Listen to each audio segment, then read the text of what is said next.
bagaimana terjadinya aku dan keakuan bersemayam dalam sifat 20 yang dijadikan oleh wujud-wujud dan maujudnya dalam rangka menetapkan kehambaan dan ketuhanan dirinya.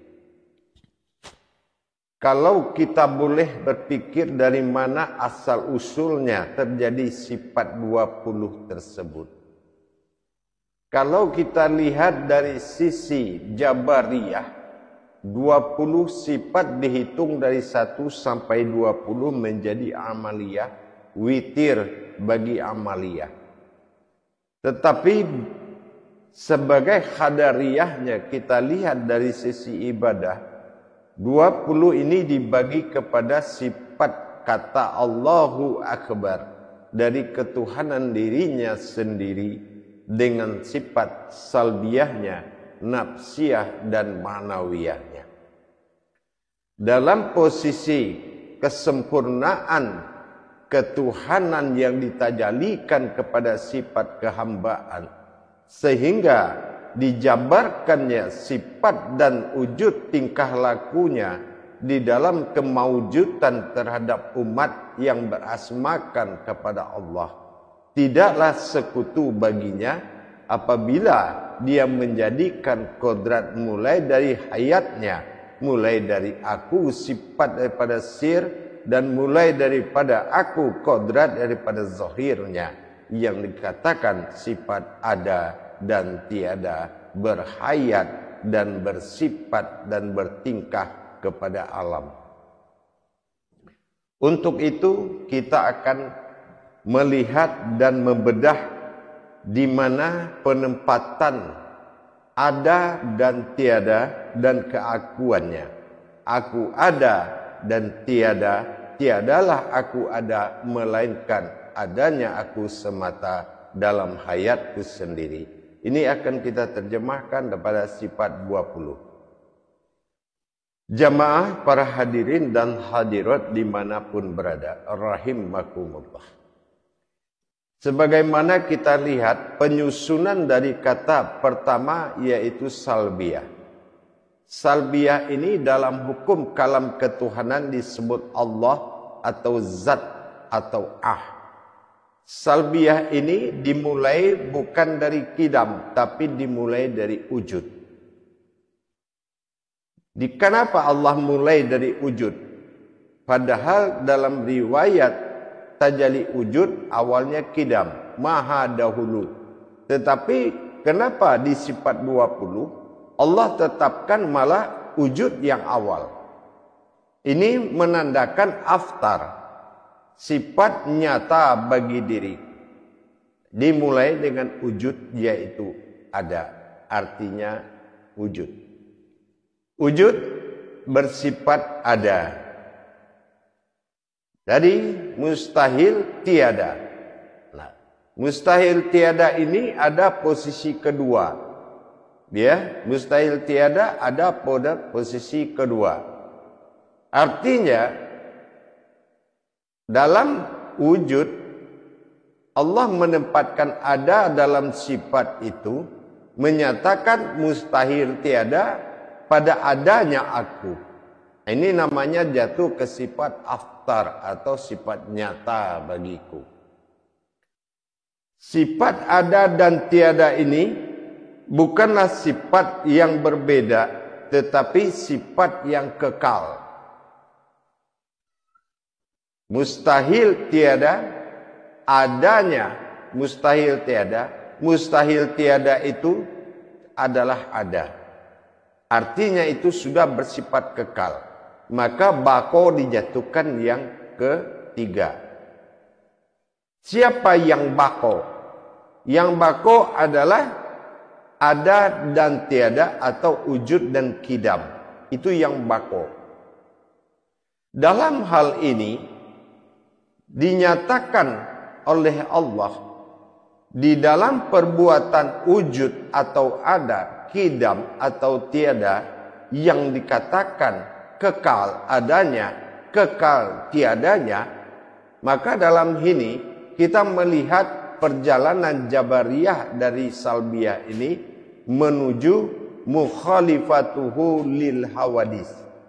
Nah, dalam hal ini nanti kita akan melihat terjadinya suatu perbedaan yang akan diuraikan Salbiyah ini pada wujud nafsiyah dan ma'nawiyah.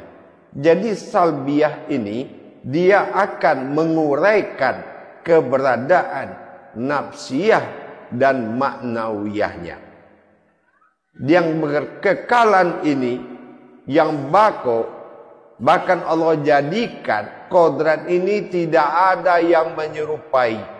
Satu pun tidak akan ada yang menyerupai kodrat yang dikatakan wujud ini tadi. Kidam bako. Ini mukhalifatul hawadis. Ini tidak akan ada yang menyerupai. Jadi nanti artinya yang ke-20 sifat ini tidak akan ada yang menyamai. Itu maksudnya. Tidak akan ada yang menyamai. Dan hanya satu-satunya kodrat diriku yang ada. Nah, ini yang dikatakan qiyamuhu binafsihi. Ini satu-satunya Salbiyah ini yang tidak ada disamakan atau menyamainya.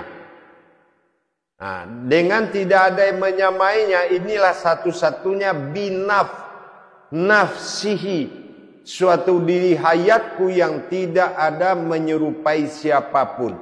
Kalau ada yang serupa, itu bukan diri hayatku. Nah, seperti itu maksud dengan Salbiyah. Makanya Salbiyah ini tidak boleh dinamakan atau diberikan penamaan atau sederajat dengan kodrat apapun. Nah, siapa yang dikatakan wujud yang pertama Salbiyah, berarti sudah nyatalah Salbiyah ini adalah sifat sir dari sulbinya Allah.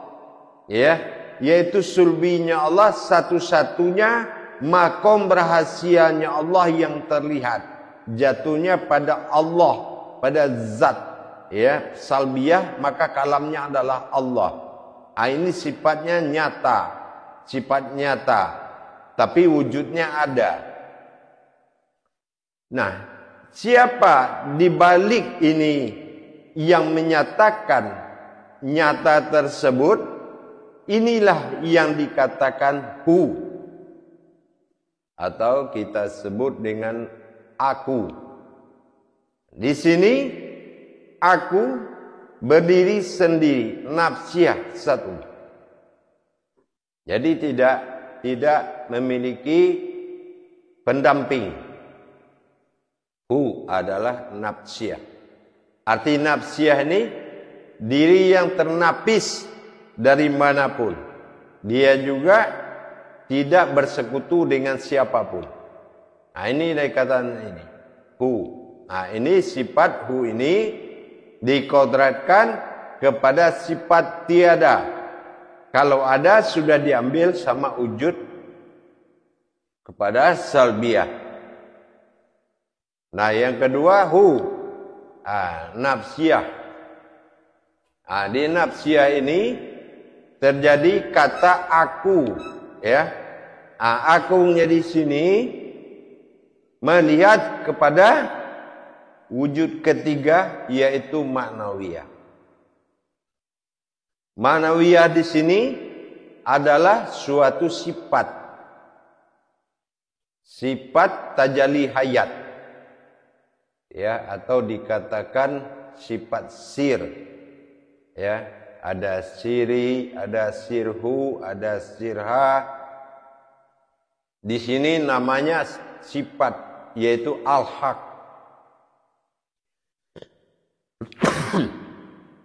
Pada nafsiyah manawiyah al-haq.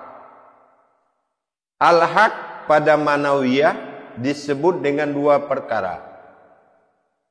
Manawiyah pada zahiriyahnya yang menjadi panutan ruh bagi sekalian alam, dari al-haq, yaitu sebuah batin rahasia atau batin halus.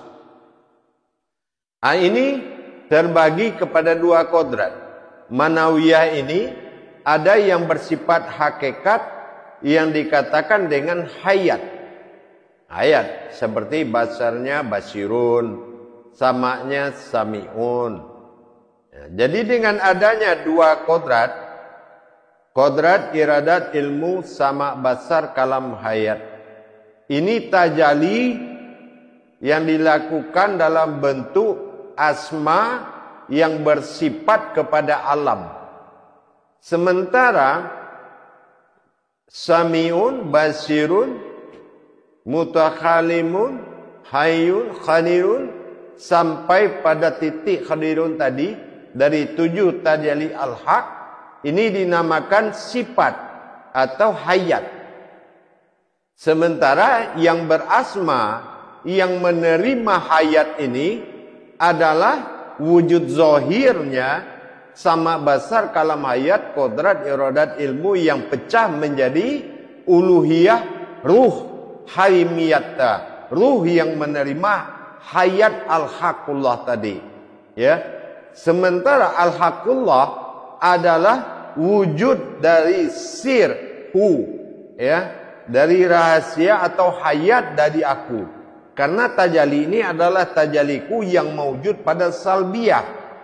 Nah, ini hu bertajalli pada salbiyah yang ada.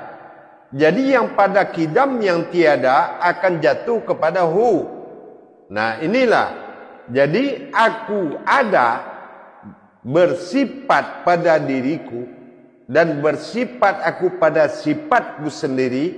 Ini akan menjadi pegangan manawiyah yang akan bertajalli melalui kodrat zahir, sifat zahirnya, yaitu kodrat iradat ilmu sama basar kalam hayat. Itu adalah kodrat. Sementara sami'un basirunnya sampai khadirunnya itu bertingkah atau bersifat. Ya, kalau yang 7 zahir itu adalah kodrat sifat. Ya, itu disebut nur ma'ani. Nur ma'ani ini nur yang pecah memberikan kehidupan pada seluruh ruh yang ada pada alam ini. Sementara yang ma'aninya itu disifatkan oleh diri al-haq. Al-haq adalah bersifat, bertingkah. Jadi yang bertingkah ini adalah al-haq yang datang dari kodrat wujud aku. Nah, ini hu. Jadi disinilah aku bersifat dengan sifatku sendiri, ya, terhadap hayatku sendiri. Dia bagaimana aku bersifat pada sifatku sehingga menjadi hayat oleh seluruh alam, maka salbiyah penampakan dari wujud diriku agar menjadi baitullah bagi sifatku sendiri. Nah, ini yang dikatakan tajalinya aku ada dan tiada pada sifat 20 yang dikodratkan kepada wujud ilahinas. Ini diwujudkan kepada sifat ilahinas atau nasnya atau insaninya. Dari insaninya, insanunya, insaniyahnya ini dikodratkan kepada tajalli zahirnya.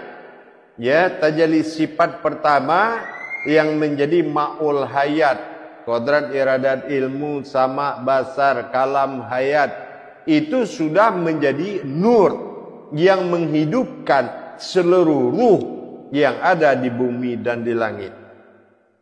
Sementara sebagai tingkahnya itulah al-haq, yaitu sifat halus yang tersambung menjadi kodrat sifat hayat kepada keakuannya, kepada diriku, hu, aku.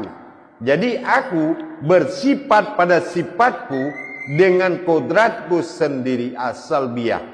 Disinilah kita melihat bahwasannya terurainya kaji wujud dan maujud pada ada dan tiada dalam tajalli ilahi nas. Nah, ini yang menjadi Allahu Akbar. Allah sifat jatuh salbiyah, hu pada aku, nafsiyah, akbar jatuh kepada maknawiyah. Akbar. Manawiyah ni akhbarullah. Ini adalah perjalanan tajalli batin hayatnya. Nah, inilah yang menjadi uluhiyah. Maka dikatakan 20, bersifat 20 Allah pada diri. Nah, ini yang bersifat 20 Allah pada diri.